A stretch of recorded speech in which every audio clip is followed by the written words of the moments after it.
15 heures sur Télé Djibouti. Merci à vous de nous rejoindre dans cette nouvelle édition. Voici les principaux titres.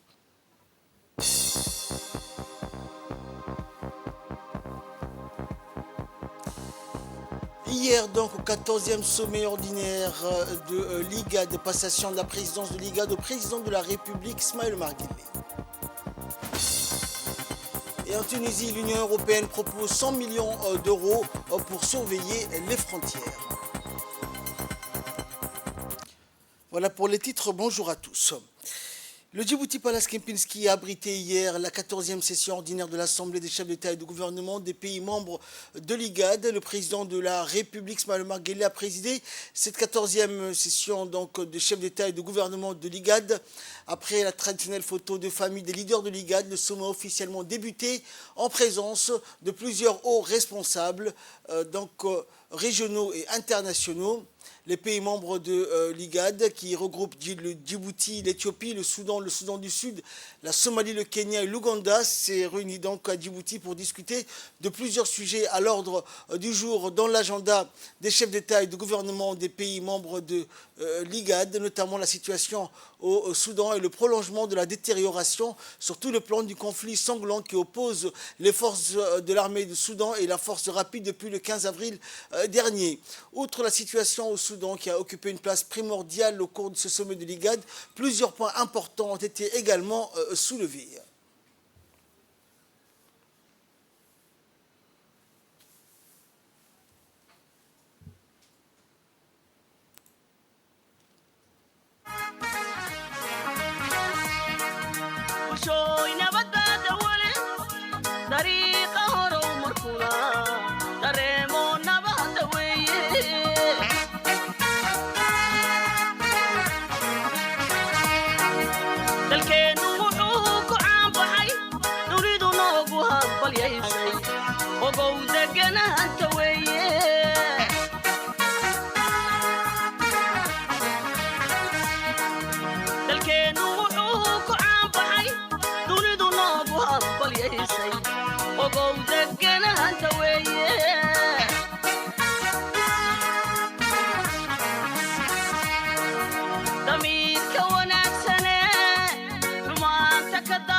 Plusieurs interventions et discours ont eu lieu durant ce 14e sommet ordinaire de l'IGAD, premier desquels le discours du secrétaire exécutif de l'IGAD, Workneh Gebeyoun. Your Excellencies, we must recognize the momentous and positive developments in the peace and security for the IGAD region. Nous devons reconnaître les développements importants et positifs en matière de paix et de sécurité dans la région de l'IGAD, en commençant par l'initiative de l'IGAD, la paix et la sécurité dans la région de l'IGAD, de la dialogue mené par l'IGAD en marge de la 39e Assemblée extraordinaire des chefs d'État et de gouvernement de l'IGAD qui s'est tenue en juillet 2022 et qui a permis de désamorcer les tensions dans la zone frontalière commune entre la République fédérale démocratique d'Éthiopie et la République du Soudan.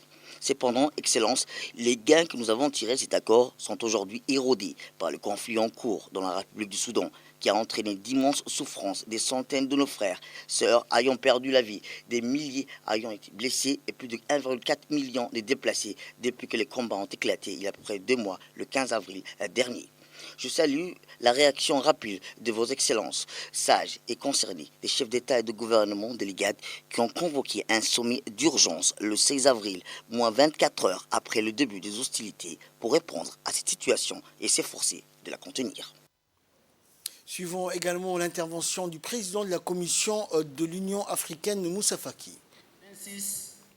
The extreme seriousness Excellence, l'extrême gravité de la crise violente qui a englouti le Soudan frère et les menaces dangereuses qu'elle fait peser sur l'existence de ce pays et toute la région sont évidentes. Toutes les analystes s'accordent à dire que cette guerre ne s'arrête pas immédiatement. La guerre civile persistera, le chaos prédora et l'État soudanais s'effondrera totalement. Excellence, chef d'État et de gouvernement, depuis le déclenchement des violences le 15 avril dernier, j'ai entendu certaines personnes répandre des mensonges sur la position de l'Union africaine. La crise soudanaise est une telle ampleur qu'elle ne permet aucune division des rangs. Cela appelle à une action rapide, elle appelle à une action unie et solidarité forte de nos parts. J'appelle donc à une unité totale dans les organisations régionales et continentales et l'Union africaine. C'est là le scénique à la condition de l'effectivité de nos solidarités avec le Soudan. C'est l'impératif d'atténuation de l'ingérence étrangère. C'est la condition sine qua non pour mobiliser nos partenaires et de les faire adhérer à ce principe fondamental des solutions africaines aux problèmes africains dont la crise soudanaise est le prototype. Je vous propose également de suivre le discours de la vice-présidente et porte-parole du secrétaire général des Nations Unies. Summit during this challenging time. La tenue de ce sommet en cette période difficile est une autre démonstration de l'engagement de l'IGAD à relever les défis de cette région. Je tiens à réitérer l'engagement constant de l'ONU à soutenir les efforts de l'IGAD à cet égard. L'évolution de la situation en République du Soudan préoccupe gravement l'ONU, comme c'est le cas pour chacun dans cette salle. Le conflit en cours fait des ravages sur l'ensemble du pays et aussi sur les voisins du Soudan. Et nous souhaitons tous contribuer de manière constructive à faire taire les armes. Inutile de dire que les civils portent le poids de ces conflits et que l'impact humanitaire est stupéfiant. Ce conflit ne sera pas résolu par plus de combats. Il est important de prendre des mesures fermes sur la voie de la paix, d'avoir un cessez-le-feu durable suite à la cessation des hostilités, de faciliter les livraisons humanitaires et le soutien aux civils. Et nous attendons avec impatience la reprise du dialogue politique pour mettre fin à ces situations de conflit et de troubles. Nous apprécions les actions des voisins de la République du Soudan qui ont ouvert leurs frontières aux réfugiés tout en faisant face à leurs propres défis particuliers. Et notons que les conséquences du conflit se font sentir non seulement dans la violence, mais dans l'augmentation de la pauvreté. Car c'est une région qui a tant de patrimoine, de culture et de ressources. Nous pensons que nous serions tous mieux lotis si le monde connaissait la région de la Corne de l'Afrique pour les trésors qu'elle possède et non pour les conflits qui persistent actuellement. Et parmi les interventions prononcées donc lors de ce 14e sommet ordinaire de l'IGAD, le discours de du vice-président du Conseil de transition soudanais. Your Excellencies, this meeting here today gives us the opportunity to take a stock. La réunion d'aujourd'hui nous donne l'occasion de faire le point. Nous avons accompli des progrès considérables pour répondre à la multitude des défis liés à la sécurité qui touchent nos États et nos citoyens.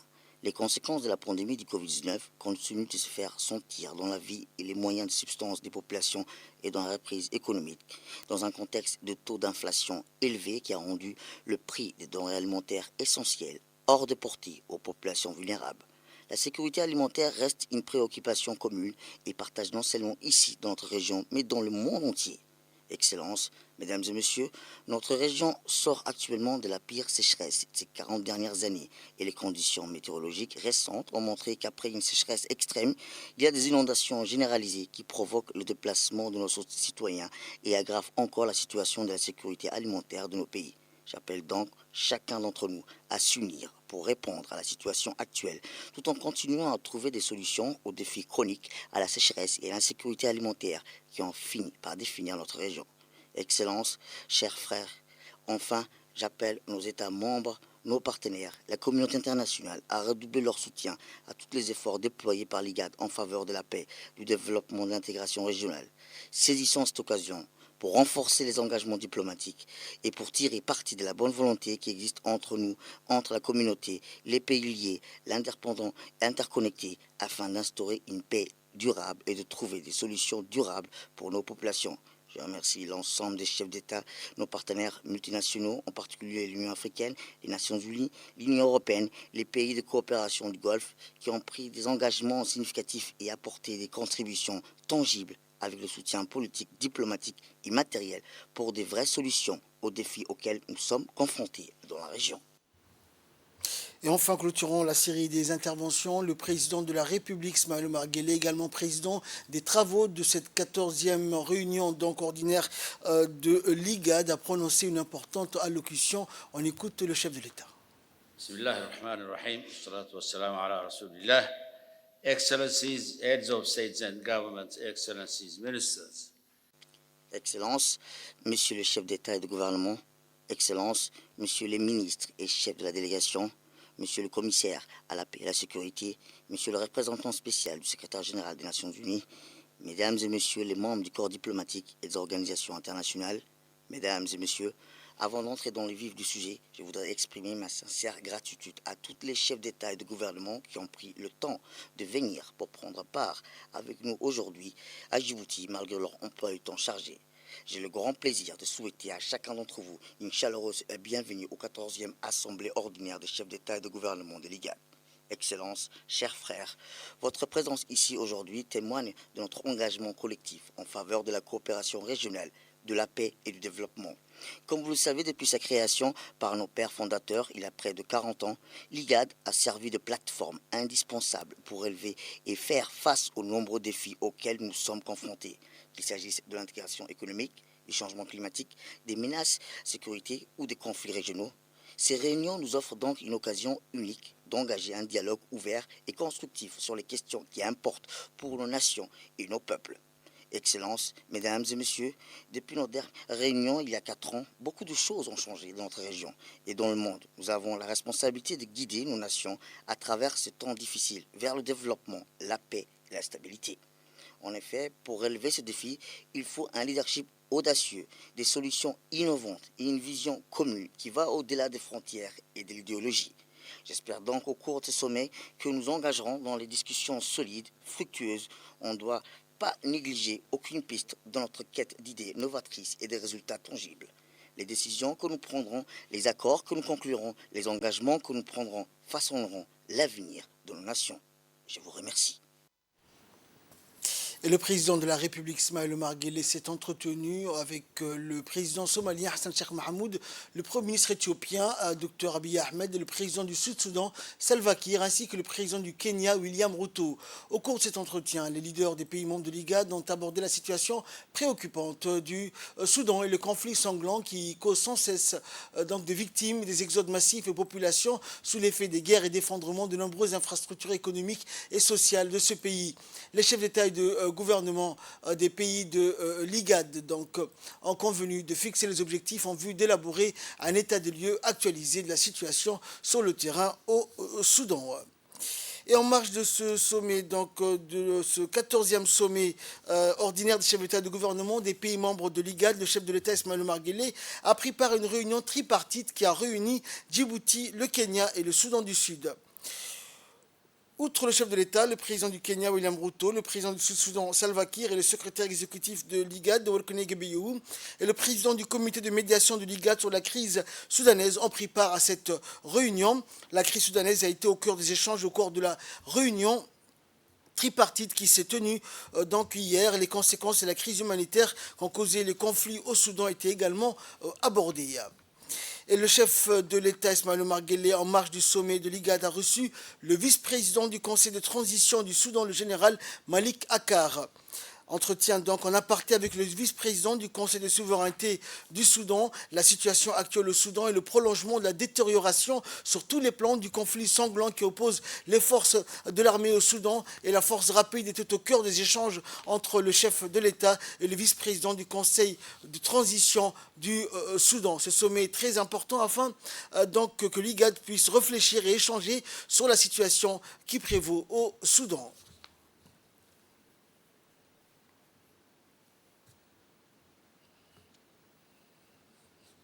Et à l'issue de ce sommet, un traité d'engagement a été signé par le président de la République, Ismaël Omar Guelleh, ainsi que le chef d'État et de gouvernement, outre le président de la République, le président somalien Hassan Sheikh Mohamud, le président kenyan William Ruto, le président du Sud-Soudan Salva Kiir et le premier ministre éthiopien Dr Abiy Ahmed Ali et le vice-président du Conseil de transition soudanais, le général Malik Akkar, et la ministre des Affaires étrangères ont signé donc ce document. Ce traité regroupe l'ensemble des engagements des pays membres de l'IGAD afin de mener à bien les missions et objectifs de l'IGAD.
Et ce sommet donc qui s'est réuni a désigné par la suite 3 pays pour suivre le dossier sur la question du Soudan. Il a été convenu qu'en tant que chef d'État et de délégation d'élargir donc ces 3 pays et d'ajouter donc un 4e pays en admettant l'Éthiopie parmi ce quartet.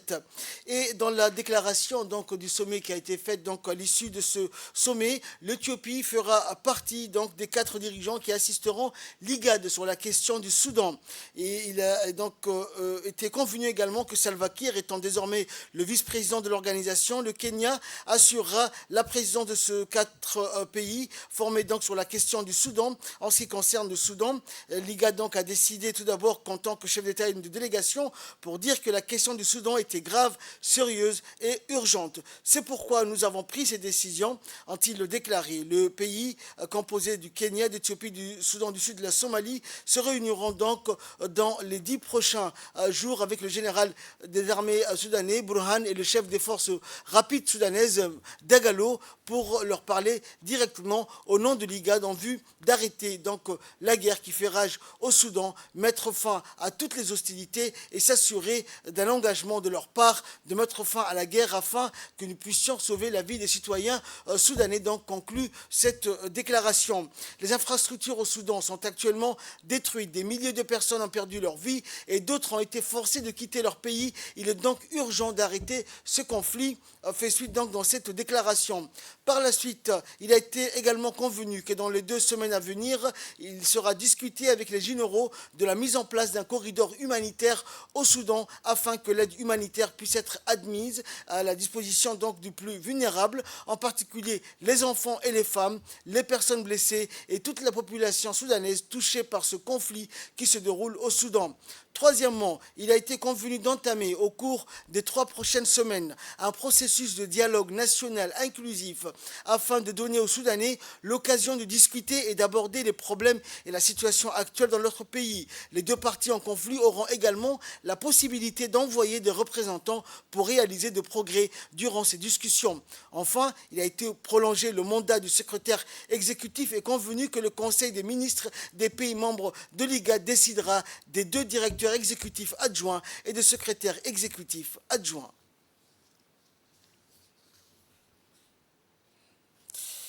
Et le sommet, donc, ce 14e sommet ordinaire de l'Assemblée des chefs d'État et de gouvernement des pays membres de l'IGAD a été marqué par la passation de la présidence de l'IGAD au président de la République, Ismaël Omar Guelleh. Le chef de l'État a indiqué dans un mot prononcé à cette occasion que c'était un honneur donc pour sa détermination à mener à bien les missions et les objectifs de l'IGAD, régler les conflits et les crises au Soudan et faire face aux crises économiques et alimentaires consécutives à la pandémie, ainsi que les nombreux challenges pour réaliser une intégration régionale visée par cette organisation, a indiqué le président Guelleh. Écoutons donc le discours du président Guelleh suite à cette cérémonie.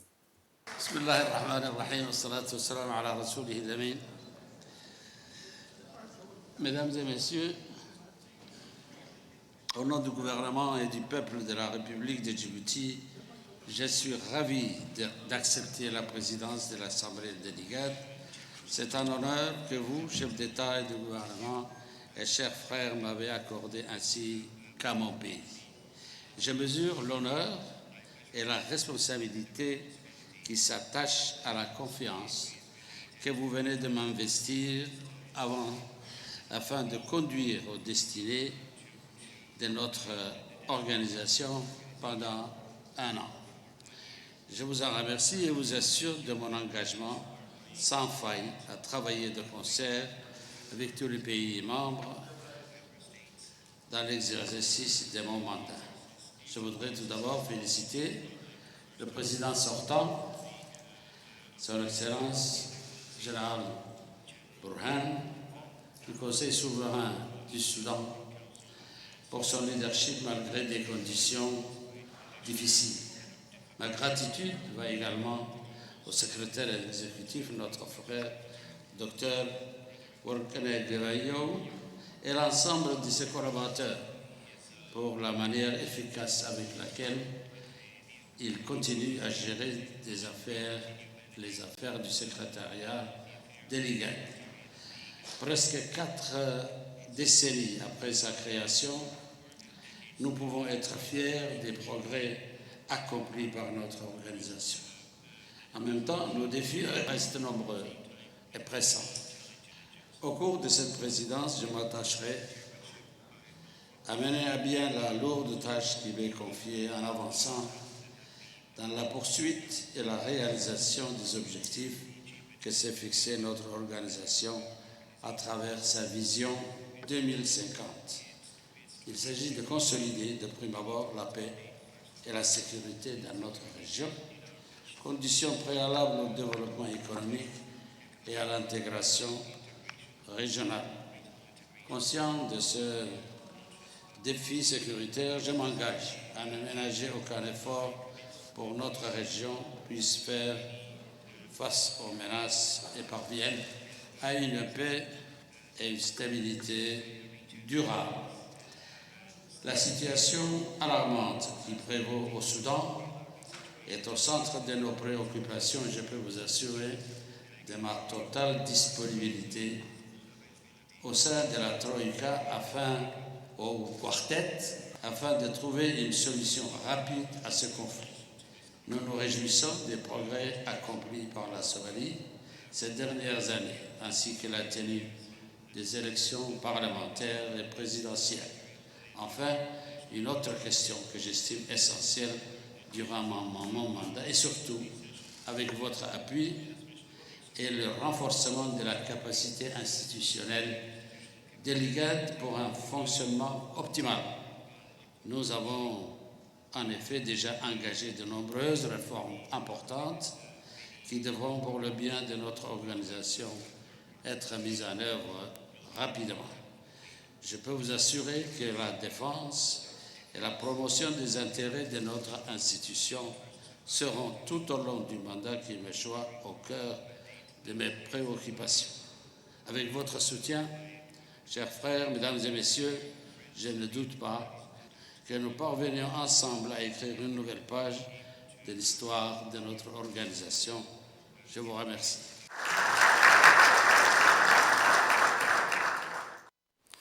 Et dans l'actualité également, le président de la République, Ismaël Omar Guelleh, le président somalien Hassan Sheikh Mohamud, le président kényan William Ruto, ainsi que le premier ministre éthiopien ont procédé à la plantation des arbres au nouveau siège de l'IGAD qui est en cours de construction. Cet événement s'inscrit dans le cadre de la promotion de la paix dans la région, le renforcement des liens entre les pays membres de l'IGAD en vue d'unir leurs efforts pour trouver des solutions efficaces sur le long terme aux problèmes les plus importants des pays membres de cette organisation régionale. À noter que l'IGAD donc a de valeurs de centre névralgique et d'instances majeures donc de prise de décision pour les pays de la région, notamment en matière de prévention, des régulations et de traitement des problématiques les plus en vue dans cette partie du monde, la coexistence pacifique des peuples, la lutte contre toutes les formes d'extrémisme, dont le terrorisme et la réalisation de l'intégration économique efficiente à l'échelle de la région constituent entre autres les principales missions de l'IGAD. Et après cette cérémonie donc est intervenu au micro donc de la presse le secrétaire exécutif de l'IGAD, Dr Workneh Gebeyehu, qui a indiqué, je cite, « On peut dire aujourd'hui qu'il est un jour très attendu pour les pays de l'IGAD en raison de la nature de la réunion. Il s'agit d'une session ordinaire qui se tient après 4 années. Nous avons eu beaucoup de sessions extraordinaires. Il y a donc 2 choses très importantes. La première est la situation actuelle au Soudan et le défi auquel nous sommes confrontés dans ce pays. Ce sommet a discuté donc sur la base de la proposition de la réunion tripartite des chefs d'État et de gouvernement dirigée par le président Salva Kiir d'une feuille de route claire sur la manière de résoudre le conflit en République du Soudan. Ce sommet a également mis l'accent sur le fait que nous n'avons pas le temps. Nous devons agir rapidement face à la situation. Nos frères et sœurs du Soudan souffrent des déplacements, de pénuries, de nourriture et de défis au quotidien. Le défi le plus important étant donc celui-là. La deuxième chose est d'ordre institutionnel. Nous avons approuvé le traité de l'organisation, qui est l'une des composantes les plus importantes de l'organisation, qui stipule les règlements et tout ce qui concerne l'organisation. Nous avons également discuté des questions institutionnelles. L'autre moment fort a été donc la passation de la présidence de l'IGAD au président de la République, Ismaël Omar Guelleh. Il va jouer un rôle pivot pour le développement et le renforcement de cette organisation pour être une organisation fondée sur des règles, une organisation qui travaille avec prévisibilité. On peut dire en conclusion qu'aujourd'hui les dirigeants ont clairement renforcé l'urgence de la situation au Soudan. La création d'un corridor humanitaire est également prévue dans les 2 semaines à venir. Enfin, l'engagement politique se poursuivra après 3 semaines. Toutes ces choses sont très importantes pour rétablir la paix et la stabilité au Soudan. Dans le reste de l'actualité, le ministre du Commerce et du Tourisme, Mohamed Al-Sama Diri, a participé du 11 au 12 juin dernier à la 10e conférence d'hommes d'affaires arabo-Chine qui se tient au King Abdulaziz Center International de conférence de Riyad, au Royaume d'Arabie Saoudite. Cette 10e conférence arabo-chinoise est placée sous le thème de collaborer pour la prospérité, vise à soutenir et promouvoir la coopération dans le domaine de l'économie, du commerce et de l'investissement et parvenir à des solutions d'intérêt commun pour les nations arabes et la Chine grâce à une collaboration stratégique.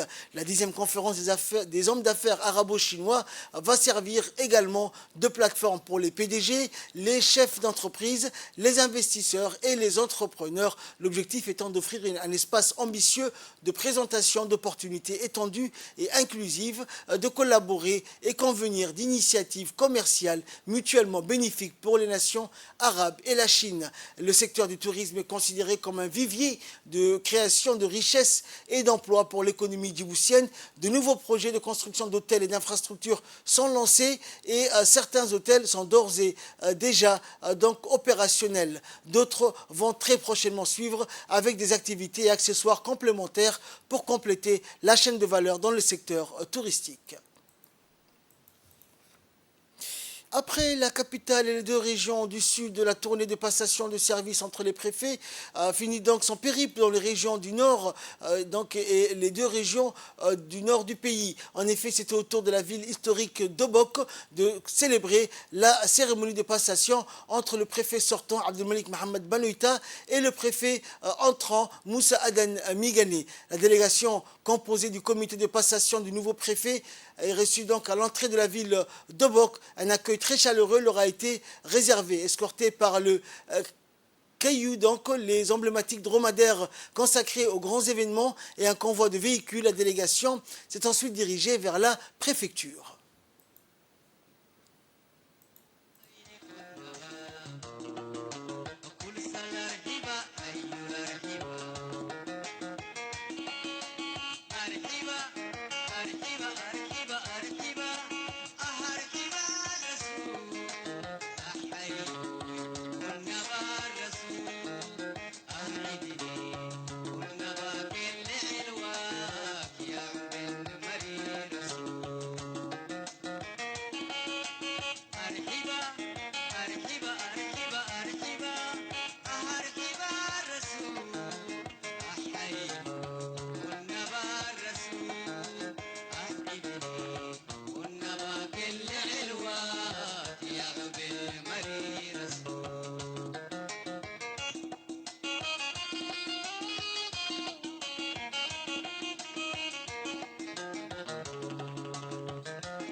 وساني علي سبيح بارك بارك لهما وبارك فيهما اللهم الف بين قلوبهما مودة ورحمة اللهم اجعل جمعنا هذا جمعا مرحوما واجعل تفرقنا من بعد تفرقا معصوما ولا تجعل فينا ولا معنا شقيا ولا مطرودا اللهم اجعل أوله فلاحا وآخره نجاحا سبحان ربك. Et par la suite, le nouveau préfet fut dirigé vers une longue file de personnes pour leur rituel de présentation, précédé par les hommes en uniforme, suivis de notables, du personnel de la préfecture, du conseil régional des différents services déconcentrés de l'État. Ils lui ont tous souhaité la bienvenue dans la ville historique d'Obok.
Et nous restons dans le nord du pays après Obok, direction la ville blanche où le préfet sortant de Tadjoura, Hassan Dabali Ahmad, et l'ensemble des populations de la ville blanche était une ébullition totale pour accueillir à bras ouverts le nouveau préfet de la région de Tadjoura, Mohamed Ahmed Abbas.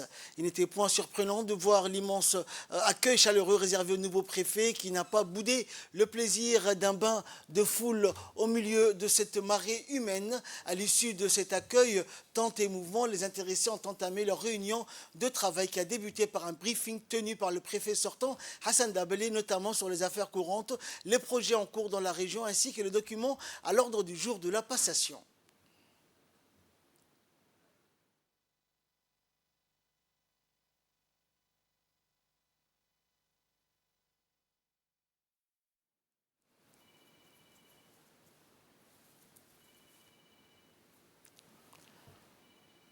Et les membres donc du ministère de l'Intérieur et les parties concernées ont procédé à la signature des documents de passation avant que le nouveau préfet, Mohamed Ahmed Abbas, officiellement installé sur le fauteuil du préfet. Le nouveau préfet de Tadjoura a donc une grande expérience dans le domaine de l'enseignement et de l'administration en général. Il a débuté sa carrière d'enseignant à Dorra, puis à Sagalou, dans la région de Tadjoura, avant de devenir sous-préfet d'As'ila dans les années 2000 et plus tard préfet adjoint de la région d'Ali Sabieh après 10 années de service.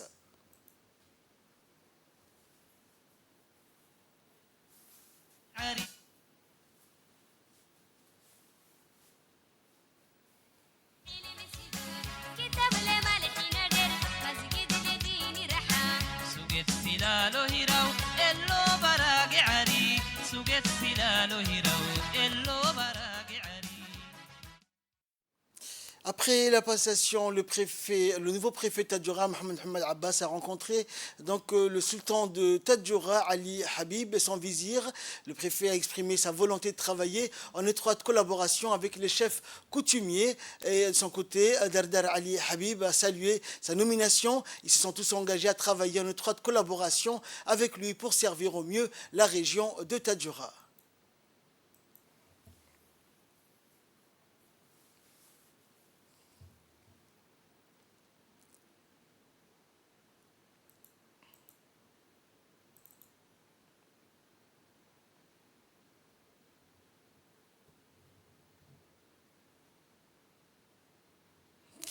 Et en nouvelle du monde à présent, en Tunisie, l'Union européenne propose 100 millions d'euros pour surveiller les frontières. La présidente de la Commission européenne, la chef du gouvernement italien et le Premier ministre néerlandais sont arrivés hier pour une visite en Tunisie, pays charnière pour contenir l'immigration clandestine dont la situation économique inquiète l'Europe. Ursula von der Leyen, Giorgia Meloni et Mark Rutte ont été accueillis par la première ministre tunisienne Najla Bouden avant d'aller rencontrer le président Kais Saïd. La présidente de la Commission européenne, Ursula von der Leyen, a indiqué avoir proposé un programme en 5 points incluant aussi un soutien à la lutte contre l'immigration clandestine au président Saïd et a souhaité la signature d'un accord entre la Tunisie et l'Union européenne d'ici au prochain sommet européen à la fin du mois. Avant leur venue, Bruxelles a expliqué la visite comme visant à discuter d'un accord de coopération dans le domaine de l'économie, de l'énergie et de la migration. La Tunisie préoccupe l'Europe, en particulier l'Italie, en raison de ses difficultés économiques